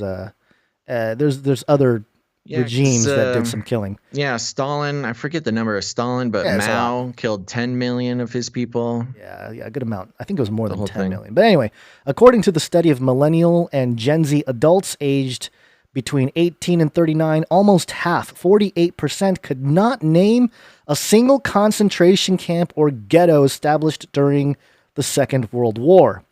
Almost a quarter of respondents, 23%, said they believe the Holocaust was a myth or had been exaggerated, or they weren't sure. 1 in 8, 12%, said they had definitely not heard or didn't think they had heard about the Holocaust. More than half, 56%, said they had seen Nazi symbols on their social media platforms and or in their communities. And almost half, 49%, had seen Holocaust denial or distortion posts on social media or elsewhere online. I wonder what qualifies as that. Yeah, and that's part of the issue here. Quote, the results are both shocking and saddening, and they underscore why we must act now while Holocaust survivors are still with us to voice their stories, said Gideon Taylor, president of the Conference of Jewish Material Claims Against Germany, Claims Conference, which commissioned the survey. So they commissioned the survey. Taylor added, quote, we need to understand why we aren't doing better in educating a younger generation about the Holocaust and the lessons of the past. This needs to serve as a wake-up call to us all and as a roadmap of where government officials need to act. The survey, the first to drill down to state level in the U.S., ranks states according to a score based on 3 criteria: whether young people have definitely heard about the Holocaust, whether they can name one concentration camp, death camp, or ghetto, and whether they know 6 million Jews were killed. The top scoring state was Wisconsin, where 42% of millennial and Gen Z adults met all 3 criteria, followed by Minnesota, 37%, and Massachusetts, 35%. The lowest scoring states were Florida at 20%, Mississippi at 18%, and Arkansas at 17%. Nationally, 63% of respondents did not know 6 million Jews were murdered during the Holocaust, and more than 1 in 3, 36%, thought 2 million or fewer had been killed.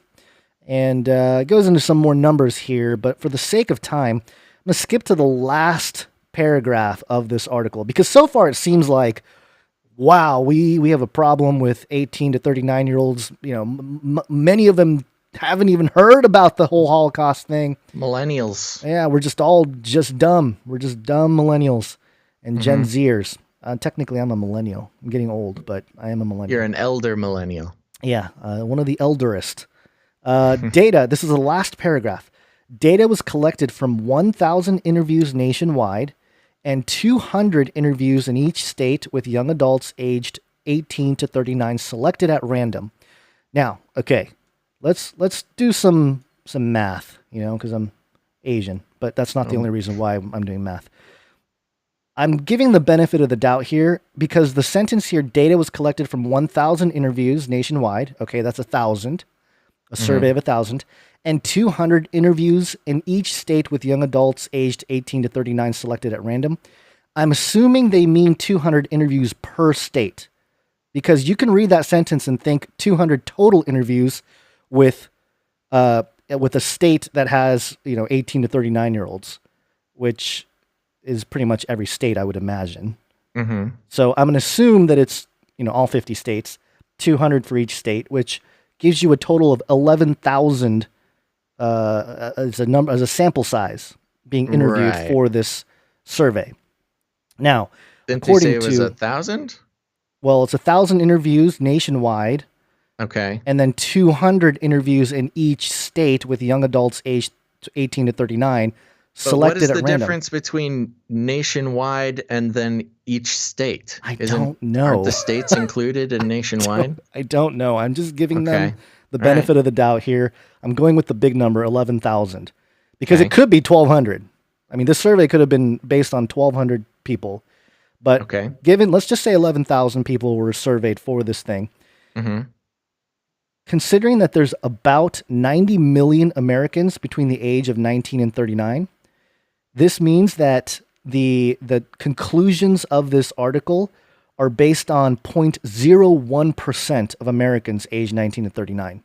So although the findings are alarming, this is the problem with surveys and statistics and conclusions, headlines and everything that come from that is you don't know for sure. And it's hard for me to believe that, what was the number, 23%? That is so low. It's really hard for me to believe. I don't think I've ever met somebody who had never heard that 6 million Jews I've were in met the deniers. I've met deniers. I've talked to deniers. Same. Which exist. I get it. There was a documentary out a few years ago saying that, Hitler was trying to take down the New World Order and they flipped it out on him and, the whole deal. So I've seen that kind of thing. So I understand that. But to say that they've never even heard of it? Yeah. Like, what? Yeah, right. Yeah, and you know what occurred to me with this? I mean, I don't believe. Now, there's 3 criteria. 1, have you ever heard of the Holocaust? And that was a surprisingly low number. I can't believe that that's true. In a case that it was true, though, here's one way, and this is a way that you can lie with statistics. So they said they interviewed 200 youths per state.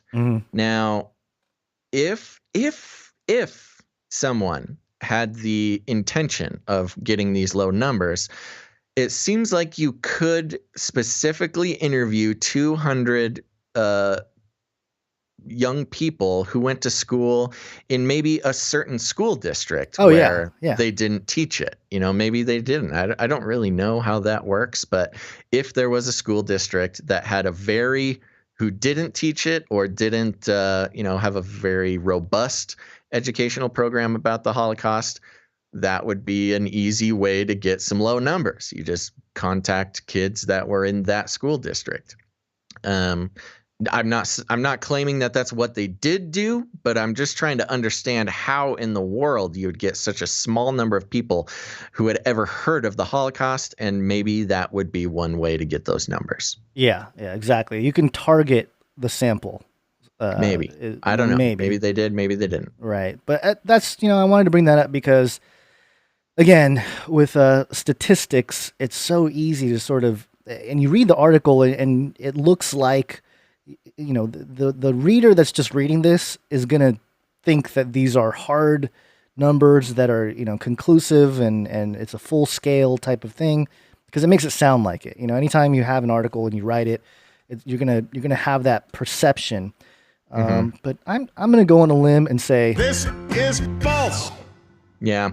It's all part of this, everything is anti-Semitic thing, that's been kind of popping up lately. There's been a lot of reports of anti-Semitism rising, and that might be objectively true. I don't know. That very well could be objectively true, but there is, it's this thing where everything is anti-Semitic. That is, it's just the same type of thing where everything is racist. Trump saying the word sand is racist. Right. Yeah. Now the other thing, not to drag this on because I know we got to wrap up, but the other thing was, a significantly small number of people could name a death camp or a ghetto. Right. And that didn't really surprise me as much because that's a very specific piece of information that you'd have to remember. I'm pretty bad, or I will say in the past, in school, I was pretty bad at remembering, very specific names of things.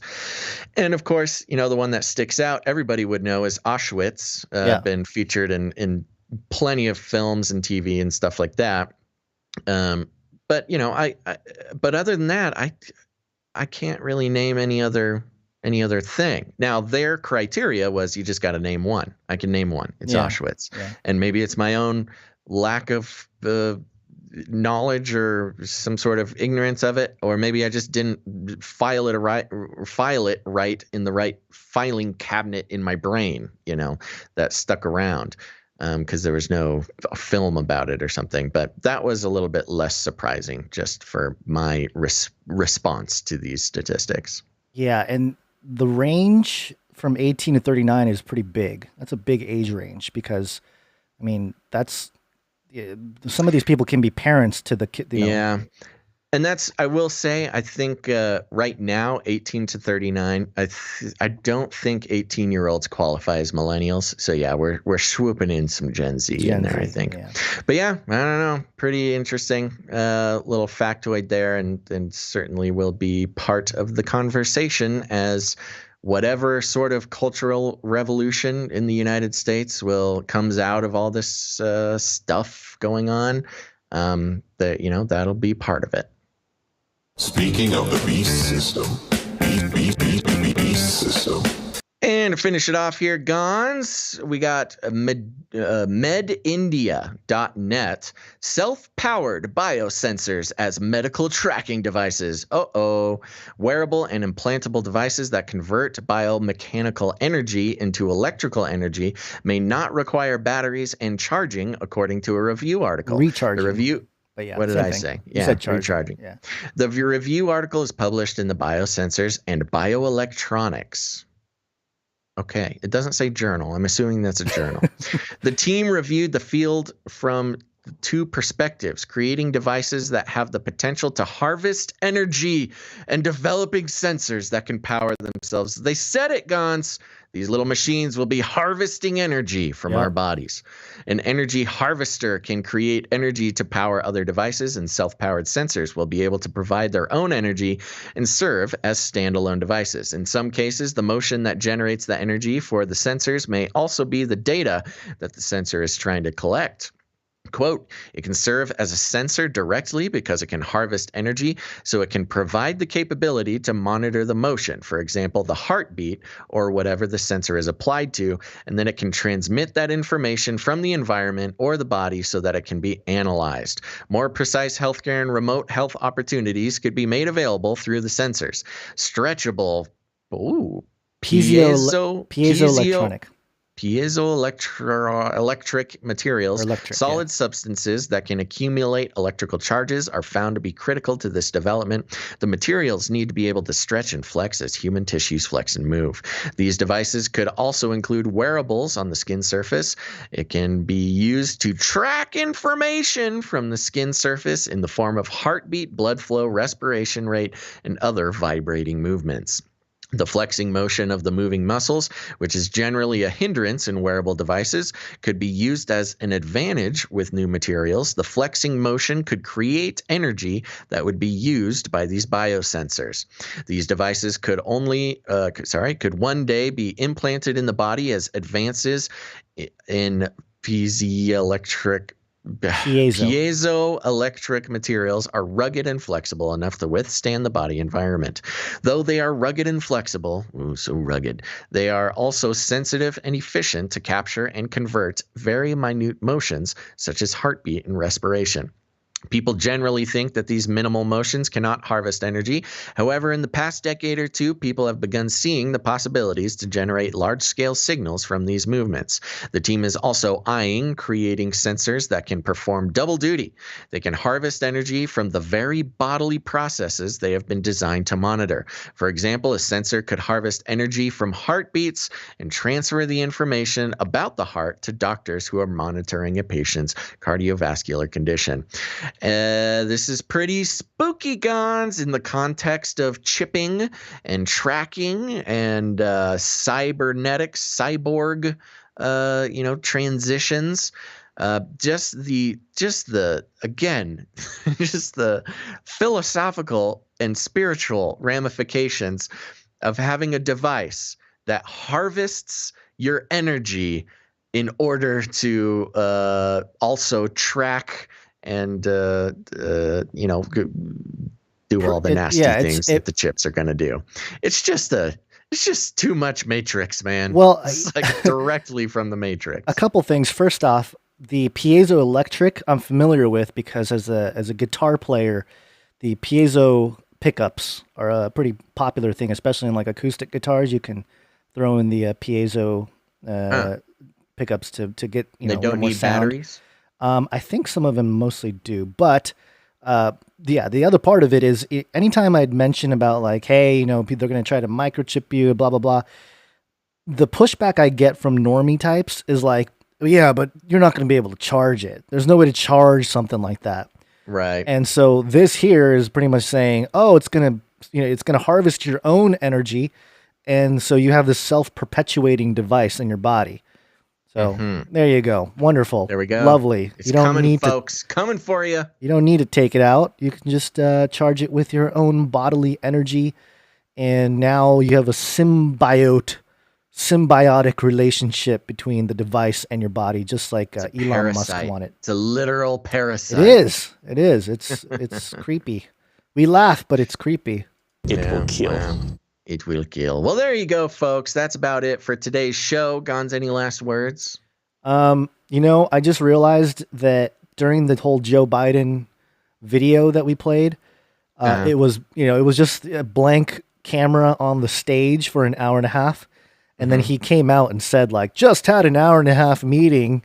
Yeah, weird, huh? I think that might have been, well, maybe not, but I don't know. Like that's a really bad image crafting. It was very poorly done image crafting. That's like, Oh, sorry, I'm an hour and a half late. I was in an emergency meeting. I'm just so presidential. They had to get him hyped up enough to get in front of a camera. And Which is funny because who are you, Joe? You don't have any authority right now. Why would you be so important to some sort of emergency meeting? Well, because he has hairy legs. Got hairy legs. Got hairy legs. He had to shave. All right, this is coming off. All right, coming off the there rails. we go. We're going off the rails. So before that happens, thank you so much for listening to this episode, folks. We really appreciate it. Remember to leave ratings and reviews on Apple Podcasts and other podcatchers that you listen to the show on. And remember us.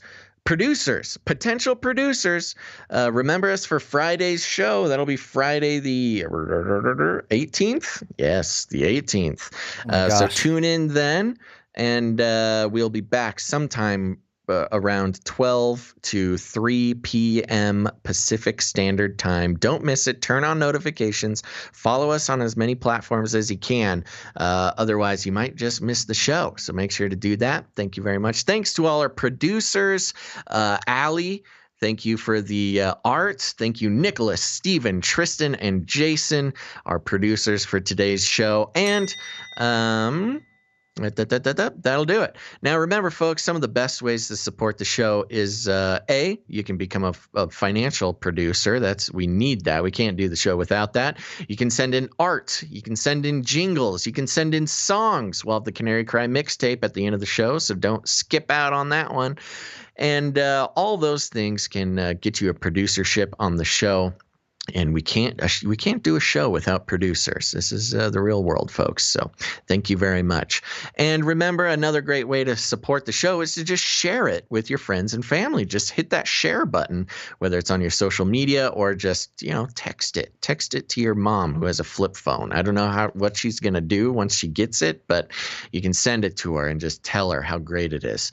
And if you need any other instructions, here's what you do. You walk right up, you grab them by the cage, and then you shake it. Canary in the coal mine. The end of the world occurred pretty much as we had predicted. I want to shake things up, stir up some controversy, rattle a few cages. Hey, stop that! You'll never silence me. I'm the last angry man, a crusader for the little guy.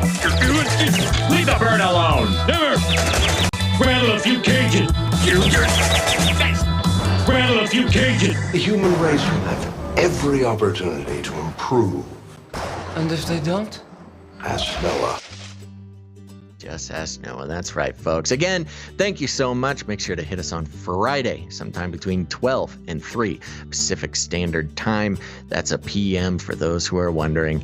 And remember us at patreon.com/CCNT or canarycryradio.com/support. Okay. Yeah, I got the background music going. I'm not going to play the I know. It's going to clash. I'm all mixed up for the end of this show, folks. I am so sorry. All right, but there you go. Thanks for listening to this episode of Canary Cry News Talk. Make sure to tune in next time. But until then, think outside the cage. I think our chat froze. Yay. Really? Yay? Wait, I mean, kind of. Rattle her cage a little bit more. Canaries in a cage. It will kill.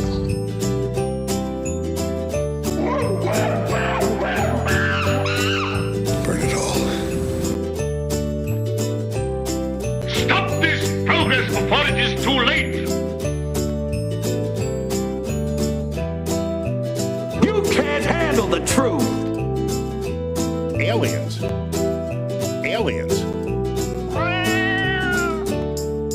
Remember, reality is an illusion. The universe is a hologram. Buy gold. Buy! I want to shake things up.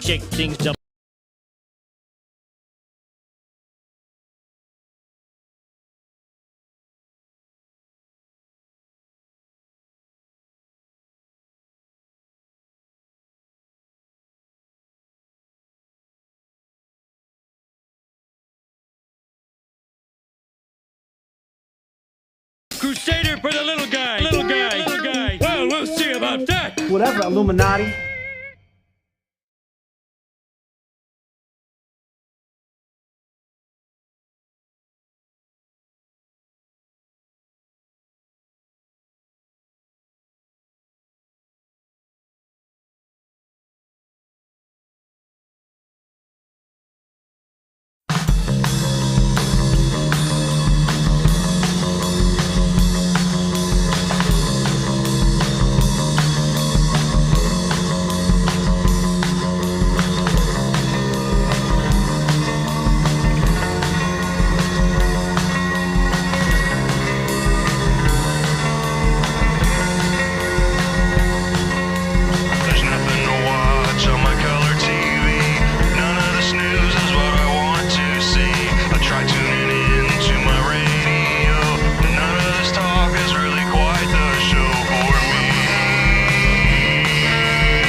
In the future, humans will be confined in a people's zoo. People, I'll keep you safe and warm in my people's zoo.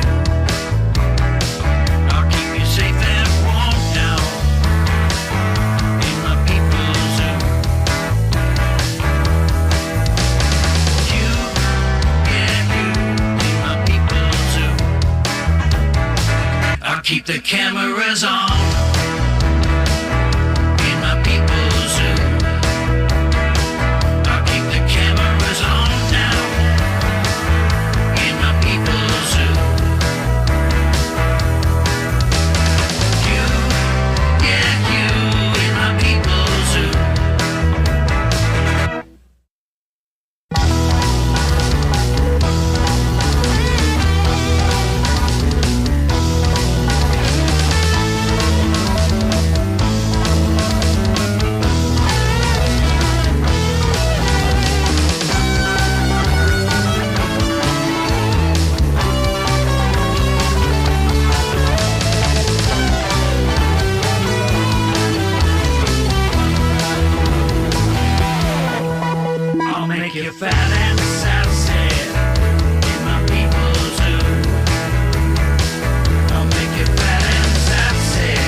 People's zoo.